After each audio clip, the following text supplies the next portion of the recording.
Hello and welcome to the first video of this new channel. In today's video, I'm going to be showing you 10 tips in order to climb the ladder in TFT effectively. My in-game name is Tomorrow77, I've currently made it to Diamond 2 on the OS ladder, and I've only been grinding for around a month. I've never played this game competitively before, but I've picked up a lot in the past month from watching YouTube videos and Twitch VODs, and so I thought it'd be a good idea to give back to you guys and show you what I've learned. I'm by no means a pro, but I did manage to make it to Diamond in only a couple of weeks, and I've been smurfing on other accounts with pretty high consistent win rates. So if you're still interested in what I have to say and my 10 tips, then let's get on with the video. In TFT, you always want to be playing your strongest board. Now, as a newer player, you might not know what that is, but if you're constantly looking for it, then you'll get better and learn with failure. Your strongest board is the combination of champions that give you the best chance of winning your next turn. Unless you're high elo and know what you're doing, I would never recommend lose streaking, and instead always looking to pivot into a position which will give you the best chance at conserving HP. This is because we want to get to the late game as soon as possible and as healthy as possible. Finally, I find my first chosen unit of the game. It's a Warlord chosen J4, so getting this unit on the board, it gives me an instant 2-star 2 cost unit, which is definitely going to contribute to my strongest board. Then I pair it with Nidalee because she's already a 2 cost unit and I get the Warlord's bonus. The only other synergy is the Enlighten buff with Fiora and Janna, but because there's also a Vanguard buff between Garen and Hecarim, it's better to play this because Garen not only gets the Vanguard but he also starts stacking his Warlords. Therefore this is the best board I could play at this current time. Tip number 2 is definitely going to have to be forcing comps. There are even high challenger players who only play 1 to 2 different comps, and because they've played it so many times, they're very familiar with pivoting, positioning, and all different kinds of things that'll help them win the outcome. It might not necessarily suit you, but I highly recommend that you try some of the meta comps and see how you go with it. Because most of the time in low elo, people just slam items, they have no idea what they're doing with the items, and so if you just play what's meta and you build the meta items, you're much more likely to come out on top. TF Tactics is a great website to check out what's currently meta. You can see exactly what to build on your carries, and if you hover over the other champions, you can even see what items are good on them too. It shows you things like early game comp and other options to pivot, so it's a great way to introduce you to building proper comps.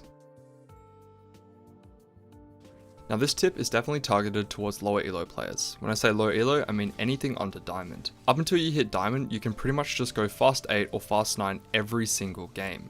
All you have to do is just play strongest board and then only level. Never roll until you get to level 8 and you need to, or try and get to level 9 if possible. I've been smurfing for about 2 weeks now in silver, gold and platinum elo.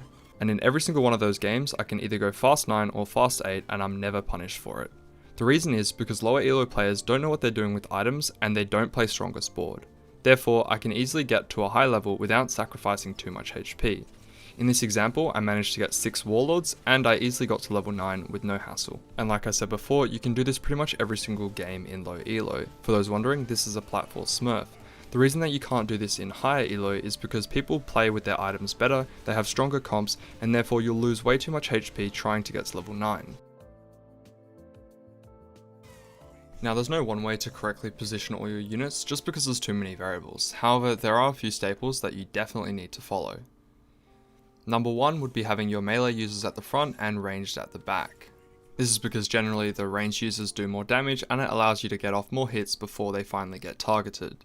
Having your ranged users isolated during the early game is fine, however you'll notice towards the later stages of the game there's a lot more assassins and shade users. So in order to counter this, you need to position your carries surrounded by other units. This denies the shade or assassins from getting towards the carry. Protection champions will usually just be tanks such as Thresh, or if you have Azir available, then using his sand soldiers works perfectly. And the final positioning staple is choosing who dies first. Just because your melee users are up front doesn't mean that they all have to be in a line. In this example with my Warlords, I've got Garen out front first. This is because I want him to get targeted first, as when he casts his ability, he actually gains increased magic resist, so he'll stay alive longer. Had I have Xin or Vi out front, they'd probably die straight away and then I'd lose a unit. I also want J4 to stay alive as long as possible because he has Ionic Spark and Sunfire Cape. The longer he stays alive, the more these items will proc and the more damage I'll dish out.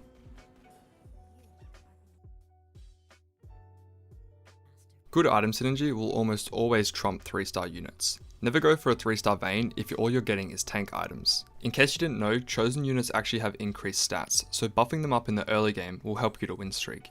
In this example here, I've got a Warlord J4, so I put a Sunfire and an Ionic Spark on him in order to beef him up so that I can get to level 9 as quickly as possible. And I definitely don't want to play J4 in the late game because he's only a 2-cost unit. And seeing as those items are almost perfect Riven items, I transition into a Dust comp when I get to late game.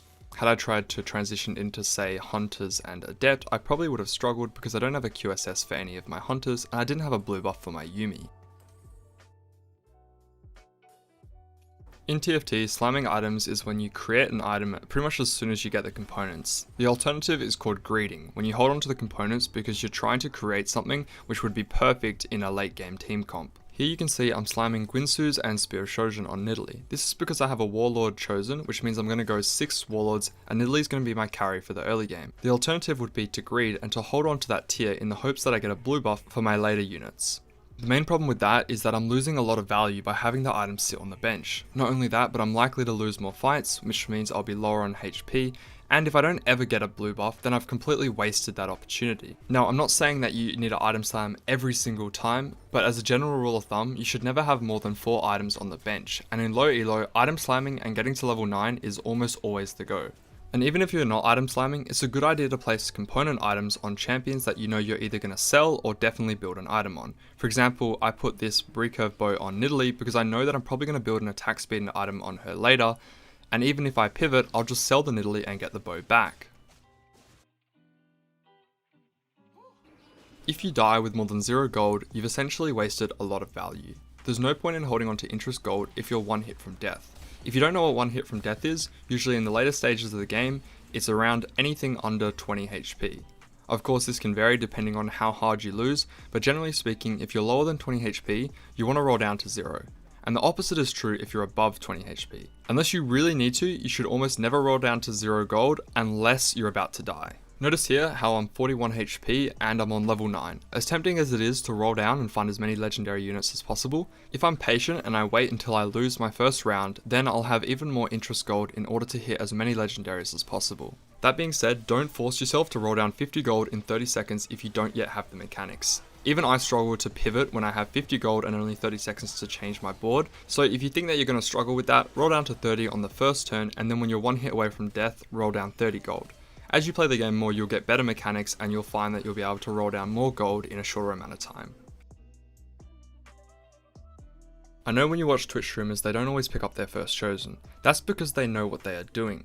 If you're below Diamond Elo, then 99% of the time you want to pick up your first chosen. Even if it's a Dazzler or Lissandra, as long as it means that you don't get absolutely destroyed in stage 2, you'll be in a much better position and you can always sell your chosen if it doesn't fit your team comp or your items. I know there are a few rare exceptions, however the majority of the time chosen units have increased stats and it's a guaranteed 2-star straight away, so you want to pick it up. The biggest hurdle in TFT is figuring out what your mistakes are. Everyone makes mistakes even in High Challenger, but the problem is you don't know what your mistakes are. If you're a low elo player, you'll learn a lot more by watching what pros do and just copying them. Go to Twitch and YouTube and watch high elo gameplay, because if you just play the game constantly, you're not going to actually improve very quickly. The reason I was able to hit Diamond in just 2 weeks is because I spent a lot of my time out of the game watching a couple of high elo players. Bunny Muffins actually conducted an interview with one of the world champions. He claimed that he only spent 30% of his time actually playing TFT and the other 70% was dedicated to watching other players and learning new things. This just goes to show how playing the game over and over won't actually fix anything. If you're still learning, you need to learn from other players, not from your own gameplay. My final tip is to admit your own mistakes. There's always something to be learned and there's always something that you could have done different. Even if you win a game, if you claim it to be a perfect victory, then you've gained nothing but the LP. Every single game there's something you could have done slightly more efficient and it's important to try and find it because that's how you improve as a player. As an example, in this game I ended up coming second, partially because I couldn't find my 2-star Yone or Azir and I actually got kind of unlucky there. But if I dwelled on that, then I'd probably miss the massive mistake that I made in the last fight as I mispositioned my Cassiopeia and Kayn was able to jump straight onto my Ezreal, which definitely costed me this game. And that concludes the end of this video. If you have any questions or suggestions, feel free to leave them in the comments below, and if you'd like to see more TFT content, then feel free to subscribe. Thank you so much for watching, and as always, I will see you in the next one.